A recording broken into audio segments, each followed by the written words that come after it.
नमस्कार प्रेक्षकांनो, ठरलं तर मग या मालिकेच्या आजच्या भागामध्ये नेमकं काय घडलं ते आपण जाणून घेऊयात. तर आता अर्जुन म्हणतो साक्षी अडकल्याशिवाय मधुभाऊ सुटत नाहीत.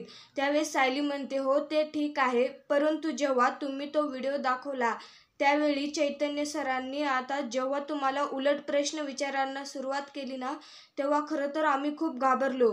माझ्या मनात तर गोंधळच सुरू झाला.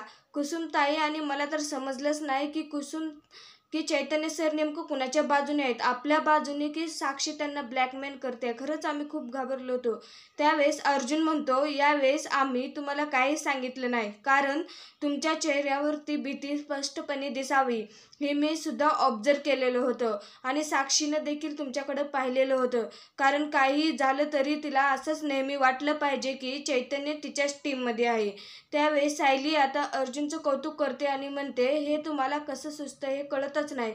उगाच नाही म्हणत की तुझा नवरा, असं ती म्हणत गप्प बसते आणि म्हणते की उगाच म्हणत नाहीत की अर्जुन सुभेदार हे खूप हुशार आहेत.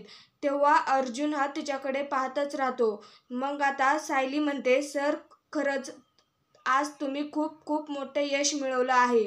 आता सायली आता एवढी प्रशंसा करते म्हणल्यावर अर्जुन तिच्याकडे पाहतच राहतो आणि तिला थँक्यू असं म्हणतो. आता अर्जुन कॉफी पितच सायलीकडे पाहतो आणि म्हणतो की मला खरं यश जेव्हा मिळेल की मिसेस सायली, की जेव्हा मला मधुभावाला जेलमध्ये सोडवेल. तर आता मित्रांनो, पुढील भागामध्ये अर्जुन म्हणतो की आता साक्षी स्वतः त्या खुनाची सर्व पुरावे चैतन्याला देणार. आता सायलीला मोठा धक्काच बसतो. तर दुसरीकडे नागराज आणि प्रिया हे दोघेही डेड बॉडी गाडीत टाकतात आणि म्हणतात की आता किल्लेदाराला समजू दे की याची प्रतिमा ही आयुष्यभर वर ढगात गेलेली आहे, असं म्हणून ते दोघं डेड बॉडी त्या गाडीत ठेवतात.